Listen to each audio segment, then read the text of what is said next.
Nah, kami sekalian, bagaimana kabarnya pada hari ini? Bapak harap kita tetap semangat, kita tetap sehat, dan tetap fokus untuk belajar. Seperti semangat pejuang kita, semangat 45 untuk meraih pendidikan. Bapak harap juga kalian, anak kami sekalian, memiliki nilai semangat juang 45 untuk meraih cita-cita yang kalian inginkan. Nah, pada kesempatan ini kita akan kembali melanjutkan pelajaran kita mengenai senyawa hidrokarbon, di mana pada pembelajaran sebelumnya kita belajar mengenai tata nama senyawa hidrokarbon. Namun pada hari ini kita akan bahas dia mengenai reaksi-reaksi senyawa hidrokarbon. Ada reaksi substitusi, ada reaksi adisi, dan ada reaksi eliminasi, di mana reaksi tersebut pasti akan berbeda sifatnya. Pada kesempatan ini, Bapak akan mengajari kalian tidak lagi hanya seorang, tapi akan ada yang membantu Bapak, akan ada rekan kerja Bapak, yaitu calon ibu guru. Nah, untuk lebih jelasnya, mari kita akan perkenalkan rekan kerja Bapak tersebut. Halo anak-anak, nama Ibu Otiafani Buru Semiring. Ibu lulusan tahun 2017 dari SMA Santa Maria. Nah, di sini Ibu mengambil jurusan Pendidikan Kimia dari Universitas Pendidikan Ganesha, Bali. Jadi untuk 2 bulan ke depan, Ibu akan mengajari kalian sebagai guru PPL kalian. Jadi mohon bantuannya dan untuk kerjasamanya. Jadi kita sama-sama belajar di sini, sama-sama bekerja keras, sama-sama menuntut ilmu. Kalian menuntut ilmu dari Ibu dan Ibu menuntut ilmu sebagai pengajar dari kalian. Terima kasih dan untuk waktunya saya serahkan kepada Pak RT. Baik, itulah perkenalan singkat dari rekan kerja Bapak. Bapak ingatkan, mari kita sama-sama membantu. Kami akan membantu kalian menimba ilmu dalam belajar kimia, dan kalian juga membantu kami, bantu rekan kerja saya untuk mendapatkan apa yang diinginkan. Nah, untuk selanjutnya nanti kita akan bagi dua pertemuan di mana setiap hari Senin kita akan kasihkan materi pembelajaran, dan di hari Jumat kita akan buka kelas untuk diskusi. Nah, bagi anak kami, jika belum betul-betul bisa menguasai materi yang kami berikan, silakan hari Jumat bergabung di kelas diskusi. Saya tekankan kembali anak kami, mari kita saling membantu agar besar upah nanti untuk surga. Nah, mari kita mulai pembicaraan kita. Persiapkan diri, tetap semangat, dan sambut salam kami. Salam SF. Baik anak-anak, selanjutnya kita akan masuk ke materi reaksi senyawa hidrokarbon.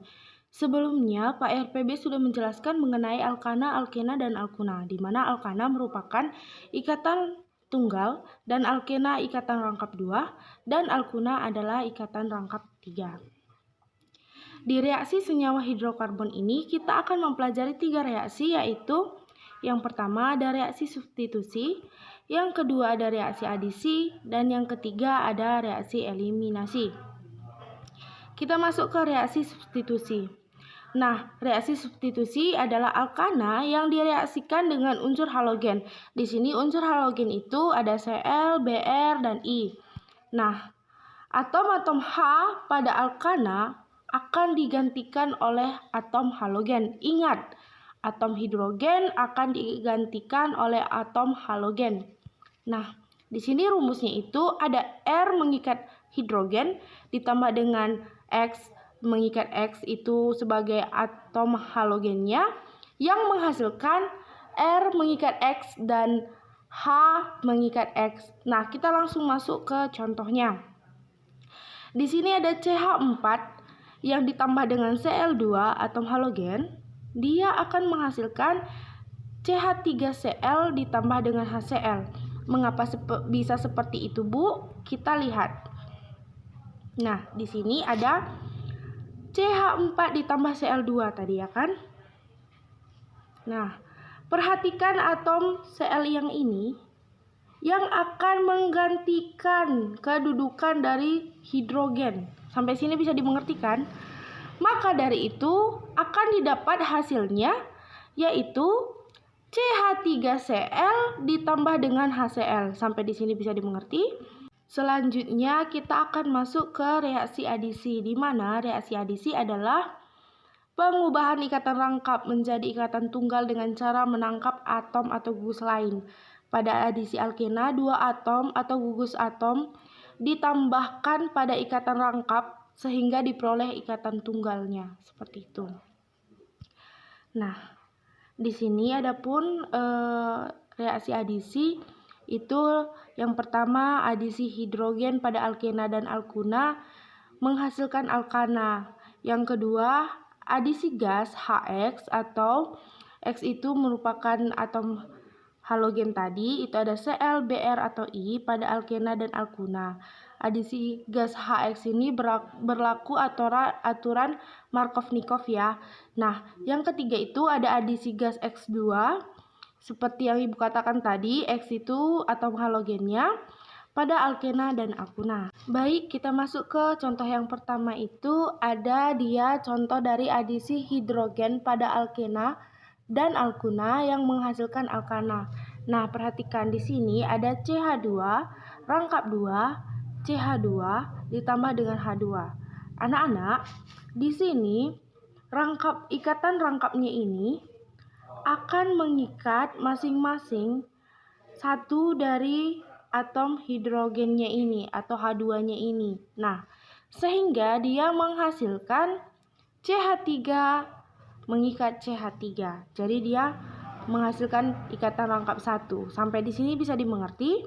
Contoh selanjutnya itu, ingat redaksinya, jika atom karbon yang berikatan rangkap mengikat jumlah atom hidrogen yang berbeda, maka atom X akan terikat pada atom karbon yang sedikit mengikat hidrogen. Nah, di sini contohnya itu adalah CH3 mengikat CH, rangkap 2, CH2, ditambah dengan HCl. Nah, ingat, di sini atom X akan terikat pada atom C yang sedikit mengikat hidrogen. Nah, di sini atom yang sedikit mengikat hidrogen itu adalah si CH. Jadi, Cl-nya ini akan diikat oleh CH ini, seperti itu. Nah, sedangkan hidrogennya ini akan diikat oleh ikatan rangkapnya ini, sehingga dia menghasilkan CH3 mengikat CH yang mengikat Cl dan mengikat CH3 kembali. Nah, bisa dimengerti?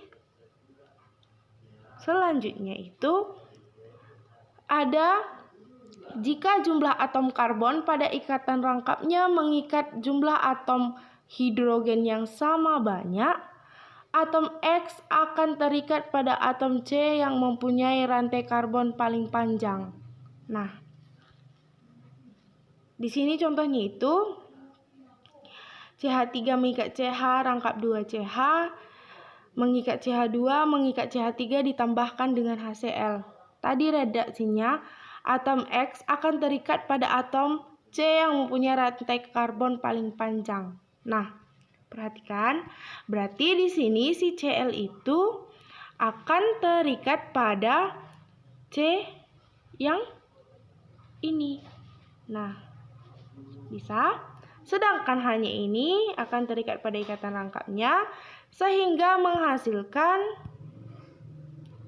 CH3 mengikat CH2, mengikat CH yang mengikat Cl, kemudian mengikat CH2 dan mengikat CH3 kembali. Nah, sampai di sini bisa dimengerti?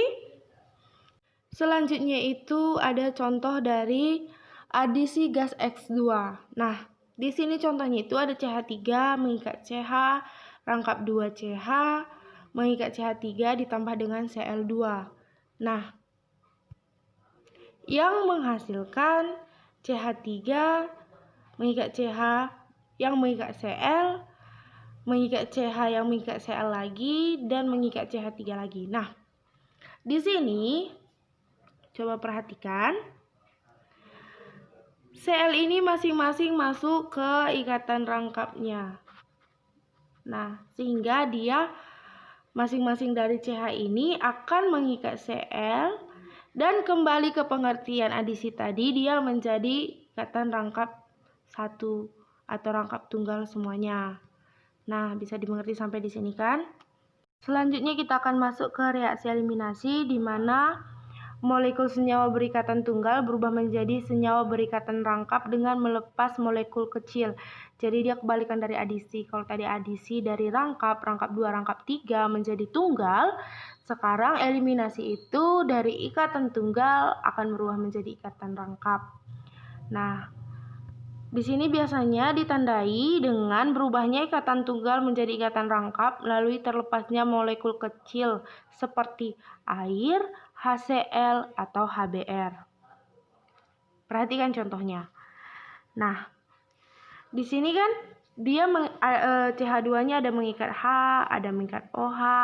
Nah, H ini, hidrogen ini akan bergabung dengan OH yang menghasilkan H2O. Tadi kan terlepasnya seperti air, HBr, dan HCl. Di sini dia sudah terlepas sehingga dia membentuk ikatan rangkap 2 seperti ini. Sampai di sini bisa dimengerti? Selanjutnya kita masuk ke minyak bumi. Di sini minyak bumi adalah pelapukan sisa-sisa organisme campuran senyawa karbon, terutama hidrokarbon, alifatik maupun aromatik. Nah, adapun hasil fraksinasi dari minyak bumi itu ada gas alam seperti LNG, LPG, alkohol, ada juga gasolin, kerosin, solar, pelumas, parafin, kokas, dan bensin. Nah, yang penting kita pelajari di sini adalah bensin. Nah, bensin itu merupakan fraksi minyak bumi yang mengandung senyawa isooktana dan N-heptana. Kualitas bensin itu juga ada. Dia bisa ditentukan dengan bilangan oktan, di mana bilangan oktan itu menunjukkan jumlah isooktana dalam bensin. Nah, di sini ada trik asiknya yang Ibu kasih. Ingat, semakin besar bilangan oktannya, maka semakin bagus kualitas bensinnya. Ingat ya. Nah, ada rumus yang kita pergunakan untuk menentukan kualitas bensin atau bilangan oktan. Di sini bilangan oktan adalah persentase dari isooktana dikali 100 ditambah persentase heptana dikali 0. Kita masuk ke contohnya. Tentukan bilangan oktan dari 4 liter isooktana bila dicampurkan dengan 6 liter N-heptana. Nah, di sini bila kita campurkan bensin, dia 4 liter isooktana ditambah dengan 6 liter N-pentana, kita gunakan rumusnya yang tadi, maka dapat kita tentukan itu 40% isooktana dikali 100 ditambah 60% N-heptana dikali 0. Nah, kita jabarkan, maka kita akan mendapatkan bilangan oktannya sebanyak 40. Sampai di sini bisa dimengerti? Nah, sekian penjelasan dari Ibu mengenai reaksi senyawa hidrokarbon dan minyak bumi. Nah, untuk selanjutnya, bila ada yang kurang jelas, silahkan bergabung di diskusi di hari Jumat bersama Ibu. Tanyakan semua apa yang kalian belum mengerti. Ibu minta tolong sekali, yang belum mengerti tolong ditanyakan kembali sampai kalian memang benar-benar mengerti. Jadi itu saja yang mau Ibu sampaikan. Salam SFD.